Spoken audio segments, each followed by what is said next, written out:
মা, ও মা, ভাত হয়েছে? আমায় তো অফিসে যেতে হবে নাকি? ও মা। ভাত হয়ে এসেছে বাবা, একলা হাতে আর কত। রোজ রোজ এত দেরি করলে এবার আমার চাকরিটাই চলে যাবে মা, ভুলে যাও না। এখন কিন্তু সংসারটা আমার রোজগারের টাকাতেই চলে। বলে কিছুই যাচ্ছে না বাবা। তোর দাদা যতদিন চাকরি করতো ততদিন তো কোনো ভাবনাই ছিল না। নিহাত অ্যাক্সিডেন্টে ওর। ওসব কথা বলে এখন আর কি লাভ মা? এই যে এসে গেছেন, কথার মাঝখানে কথা বলার জন্য ঠিক হাতে হাতে চলে আসতে হলো না? ছি, বড় দাদার সাথে কিভাবে কথা বলছিস ছোট খোকা? ওই দাদা না থাকলে কোথায় থাকতিস? মা, সন্ধ্যা হয়ে গেল না? হ্যাঁ বাবা। তাহলে তুমি এখনই রাজুর জন্য কিছু খাবার বানাও, নাহলে ফিরে এসেই ও আবার রাগারাগি শুরু করবে।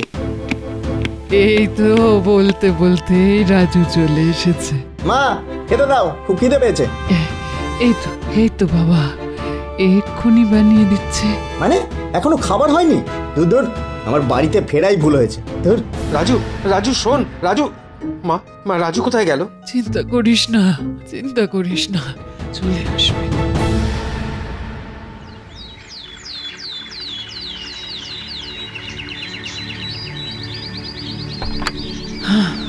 যাক বাবা, আজ ভাত হয়ে গেছে। ও বাবা গো, মা! কি হলো, কি হলো মহিম, কি হলো? পড়ে গেছি মা। সে কি?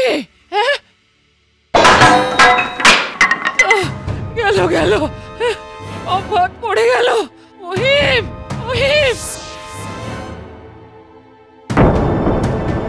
কি করে পড়ে গেলি বাবা, কি করে পড়ে গেলি? বিছানা থেকে নেমে কিসে যেন হোঁচট খেয়ে পড়ে গেলাম। খুব ভালো করেছো দাদা, তোমার জন্য রান্নাঘরের ভাতের হাঁড়িটা উল্টে গেছে। এবার আমাকে না খেয়েই অফিস যেতে হবে। চত্বর।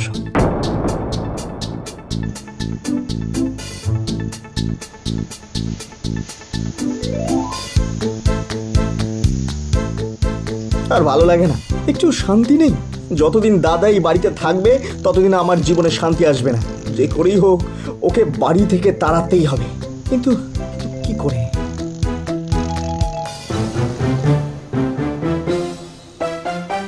কেমন আছেন স্যার?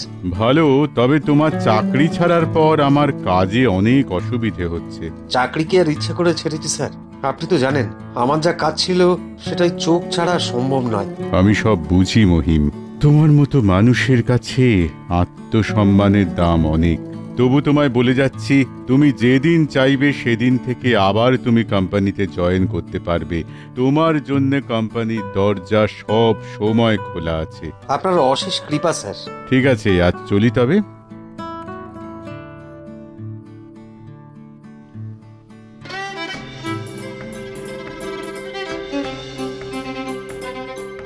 দাদা।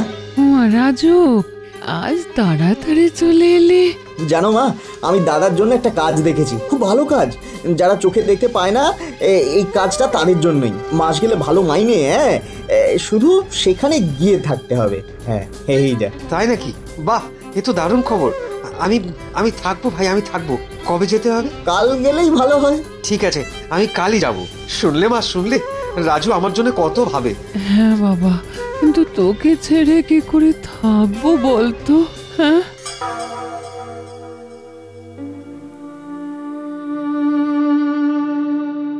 মা, আসছি। হ্যাঁ বাবা, হ্যাঁ।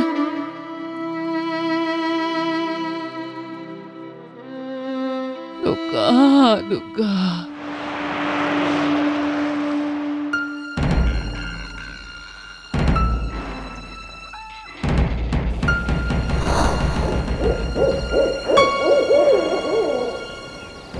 দাদা, তুমি এখানে একটু দাঁড়াও, আমি এক্ষুনি আসছি। কোথায় যাচ্ছিস? ওই একটা কাজ মিটিয়েই আসছি, তুমি দাঁড়াও, এক্ষুনি আসছি।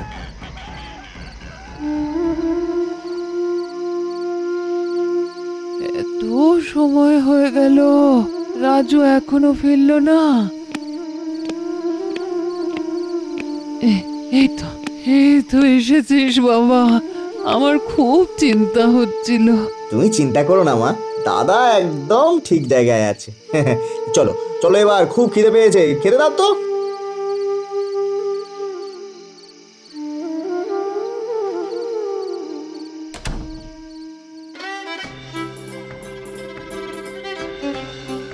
এতক্ষণ হয়ে গেল, ভাই তো এখনো এলো না।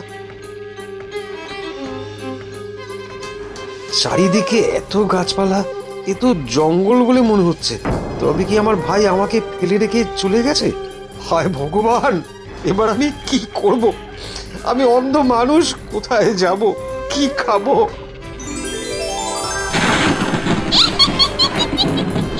এই এই তুমি কে?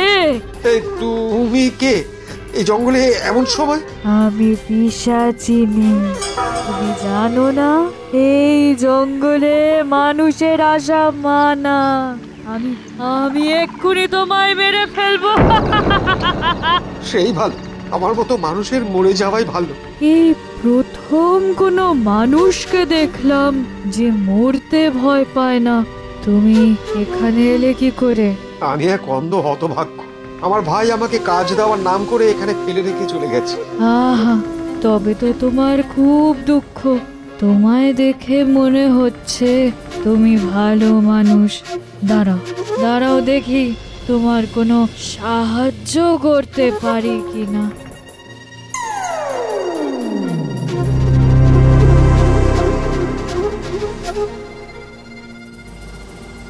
এই নাও, এই চশমাটা পরো।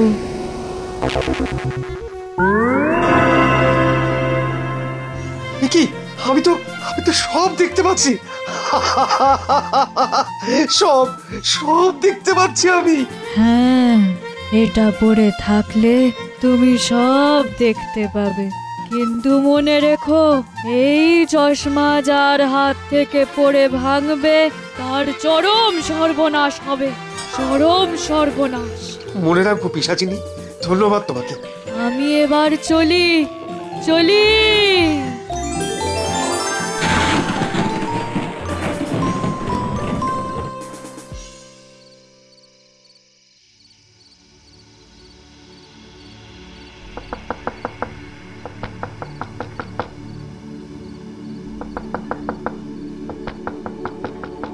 এত রাতে দরজায় ধাক্কা মারে কে?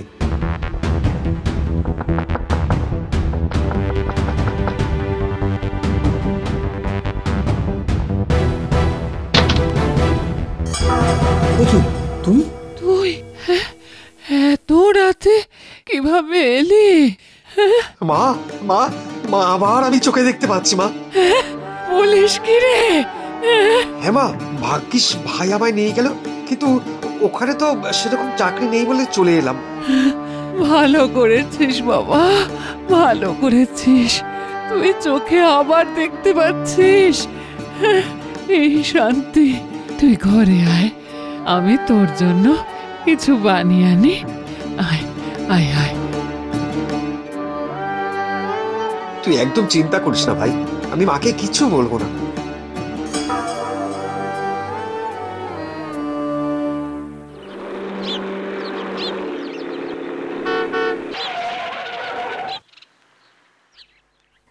মহিম, স্যার আপনি?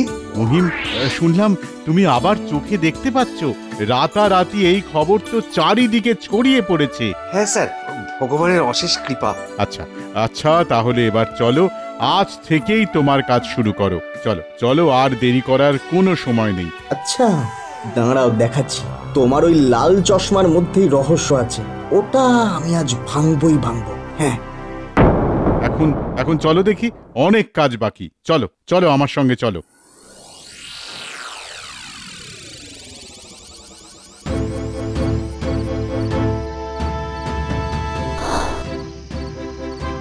এই চশমার জন্যই তুমি আবার দেখতে পাচ্ছ, তাই না? এই নাও, এই নাও।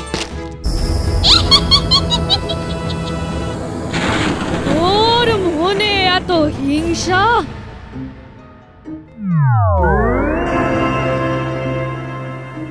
এই নে, এই নে, এবার মর।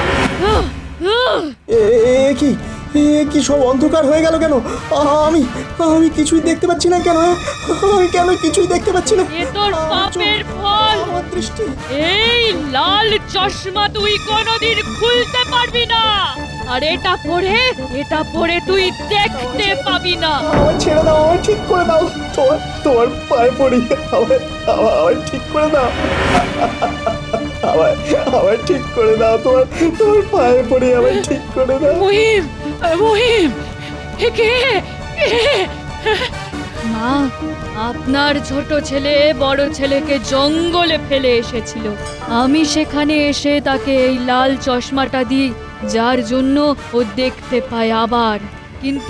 কিন্তু আপনার ছোট ছেলে হিংসায় সেই চশমা ভেঙে দেয়। পিশাচিনি, ওকে ছেড়ে দাও। ছেড়ে দেব, কিন্তু ওকে ক্ষমা চাইতে হবে।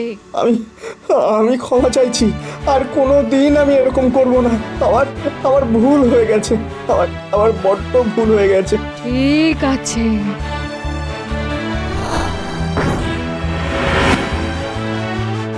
একটা কথা মনে রাখবে, যে হিংসা করে তার এরকমই শাস্তি হয়।